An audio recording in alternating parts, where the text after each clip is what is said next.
Parents, there's a new kind of therapist some kids are turning to, and it doesn't breathe, it doesn't sleep, and it never needs an appointment. Kids are using AI chatbots as emotional outlets and confiding in tools like X's Grok, ChatGPT, Replika, and Character.ai. And they're doing this not just for curiosity or fun, but for real conversations about anxiety, sadness, and even concerning feelings. They're turning to AI when they feel overwhelmed or alone, sometimes instead of turning to a trusted adult. Now, parents, we understand that you may have used these AI tools yourself for brainstorming, journaling, advice, writing emails, and AI can be quite useful, especially for adults. At Smart Social, we find it incredible how AI can provide advice for adults. However, adults understand AI is just a tool, and they don't mistake helpful feedback for genuine emotional connection. But for teens who are still learning how to process big emotions and may not feel heard in real life, that line can blur really quickly.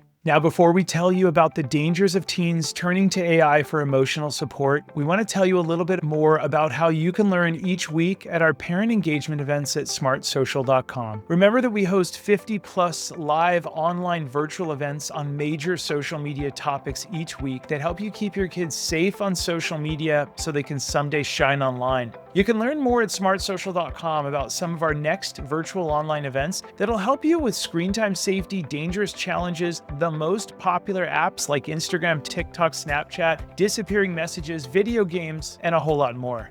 Now let's get back to understanding teens and AI. So why do teens turn to AI for emotional support, and what could the dangers be? Well, AI is always available. It doesn't judge, and some students may feel more comfortable messaging AI than talking with a parent or a counselor. But here's the concern. These tools can't truly understand your child. They can't spot patterns of self-harm. They don't know the whole picture. They can't notify you as their parent when something is dangerous. And they don't replace the presence of someone who truly cares. Now, even more troubling, many of these bots are designed to keep the conversation going, no matter how serious the topic gets. And when students disclose significant problems, AI responses might sound sympathetic, but they're not trained to offer real help. Some platforms even learn your child's slang, tone, and texting habits, so the chatbot begins to feel like a close friend. And that's where things can get dangerous. We want our children to be smart when using AI, and that starts with an open dialogue between you and your child. Consider asking your child some of these dialogue starters. Have you ever used an AI app or chatbot to talk about something personal? How did it respond?